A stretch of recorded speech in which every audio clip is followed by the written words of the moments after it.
सांगली लोकसभेसाठी अर्ज माघारी घेण्याचा आजचा शेवटचा दिवस आहे। त्यामुळे संपूर्ण महाराष्ट्राचं लक्ष सांगलीकडे आहे।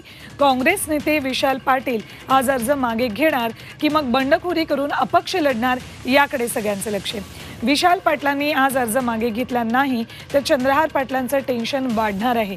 दुपारी 3 वाजेपर्यंत अर्ज मागे घेण्याची मुदत आहे। काँग्रेसच्या वरिष्ठ नेत्यांकडून विशाल पाटलांनी अर्ज माघारी घेण्याबाबत दबाव देखील टाकण्यात येण्याची शक्यता आहे। पक्षातून निलंबनाचा इशारा देखील देण्यात आल्याचं बोललं जाते। त्यामुळे विशाल पाटील आता काय निर्णय घेणार हे दुपारी 3 नंतरच स्पष्ट होईल।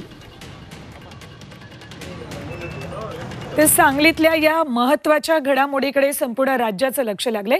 या संदर्भात आपण थेट सांगलीत जाऊयात। आमचे प्रतिनिधी सरफराज सनदी आपल्यासोबत आहेत, त्यांच्याकडून अपडेट्स घेऊयात। सरफराज, एकंदरीत काय चित्र दिसतंय? विशाल पाटील माघार घेणार का?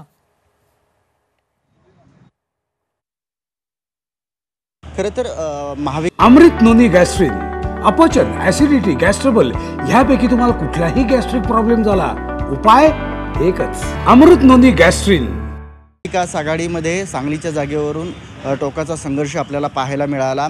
सांगलीची जागा काँग्रेसचीच आहे असा दावा वारंवार काँग्रेस कार्यकर्त्यांकडून करण्यात आला। विश्वजित कदम असतील, विशाल पाटील यांनी अगदी दिल्ली दरबारी देखील सांगलीची जागा काँग्रेसला मिळावी यासाठी खेटे घातले। मात्र महाविकास आघाडीमध्ये अखेर ही जागा शिवसेना ठाकरे गटाकडे गेली आणि या ठिकाणी चंद्रहार पाटील शिवसेना महाविकास आघाडीचे उमेदवार ठरलेत। मात्र दुसरीकडे विशाल पाटील हे देखील निवडणूक लढवण्यासाठी आग्रही होते आणि त्यांनी देखील कार्यकर्त्यांच्या आग्रहाखातर अखेर आपला उमेदवारी अर्ज दाखल केला। सांगलीमध्ये प्रचंड शक्तीप्रदर्शन करत विशाल पाटलांनी आपला उमेदवारी अर्ज दाखल केला।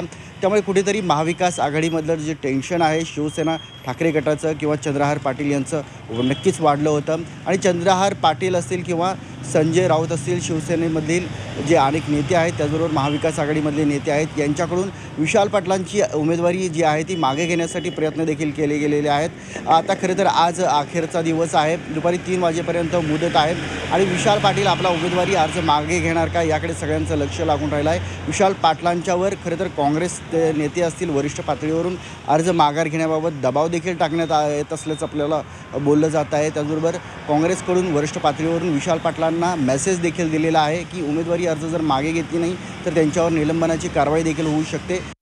बरोबर सरफराज, पण आता 3 वाजता नेमकं कळेल की विशाल पाटील अर्ज माघारी घेत आहेत की नाही। धन्यवाद संपूर्ण माहितीसाठी।